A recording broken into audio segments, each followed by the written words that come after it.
Welcome back to Adventures of a Black Belt Sommelier. As promised, I'm going to continue to let you know about the Wine Spectator top 10 list as they announce them. Today, they had just announced number 4, number 3, and number 2. I'm going to keep my opinion to myself. I shared it yesterday. I don't know that I think this list makes a whole lot of sense, but it's their list, their prerogative to publish it. It's their magazine. Number 4 wine on the top 10 list is Faust Cabernet Sauvignon Napa Valley 2021. They give it 94 points. They say it sells for $65. Well, I'll admit that $65 for Napa Valley Cabernet is more affordable than a lot of Napa Valley Cabernets. I'll give them that. But I don't know that. But there is also this. They made 50,000 cases. So it is actually a wine that you can actually buy a bottle of since there's so much of it. 50,000 cases, that's a lot of wine. I mean, that's 600,000 bottles, right? It's a lot. Anyway, here's their tasting note. Packed and broad and feel with a ganache note draped over black currant, blackberry, and steeped cherry. Licorice root and alder smoke flavors check in on the finish of this fruit pumps through, ending with a flash of violet. Hard to resist now, but this has some development ahead. Drink now through 2036. Again, that's James Molesworth's note. I think he is credible. I know him a little bit, and I've always thought highly of him, so I'm sure that's an accurate description of the wine. Whether or not a $94.65 Napa Valley Cabernet should be in the top 5 most exciting wines of the year is another question. Number 3, I think this is the first one that really makes a whole lot of sense, is 2021 Antinori Tignanello. They rated 97 points. They say it sells for $180. Of course, Tignanello is in good vintages, really, really great wine. Uh, uh, so, you know, I'd love to. I'd love to have some of this. um, Again, they made almost 30,000 cases, so there's a lot of it. And here's their tasting note: laced with pure cherry, strawberry, graphite, and tobacco aromas and flavors.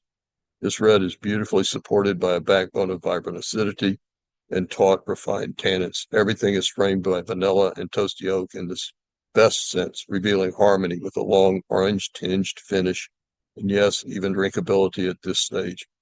Best to give this a few more years in the bottle. Best from 2027 through 2045. There are 11,000 cases imported in the U.S. That's by Bruce Sanderson, who is definitely credible. Bruce is a really great guy.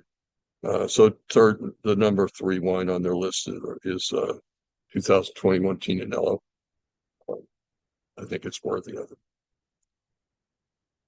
it. And number 2 wine is 2021 Beaulieu Vineyard Cabernet Sauvignon Napa Valley Georges de Latour Private Reserve. This is a historically important wine. It is historically great wine. It historically one of Napa Valley's greatest wines. I'm glad to see them pop up on this list because glad to see them making a great wine like this. Wine Spectator gives it 95 points, says it sells for $170. Again, $170 for Napa Valley Cabernet these days. It's not, you wouldn't consider it expensive considering what Colgan and Screaming Eagle and Harlan and Bond, et cetera, sell for. They say that they made 289 cases, so it should be around.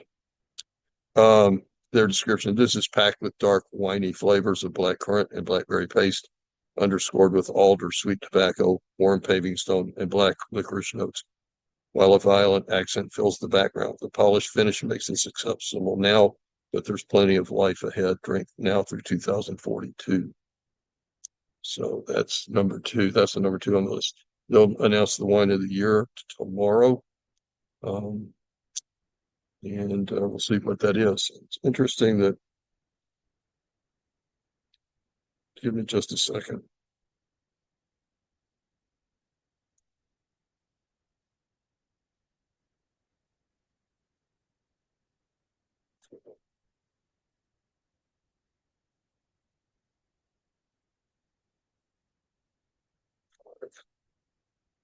Five of their top nine wines are from the West Coast.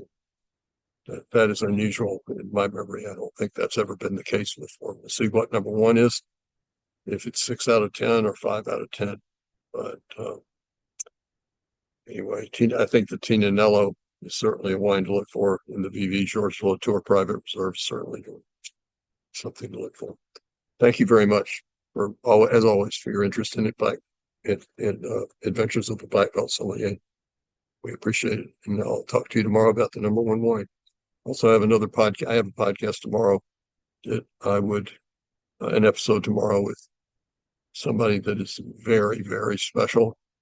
It's a little bit out of the ordinary for this. It's not wine related. It's kind of tangentially martial arts related. I'm going to talk to a very, very special young man who is doing extraordinary good in the world. So you might be looking for that tomorrow. Thanks for tuning in for Adventures of Black Belt Sommelier.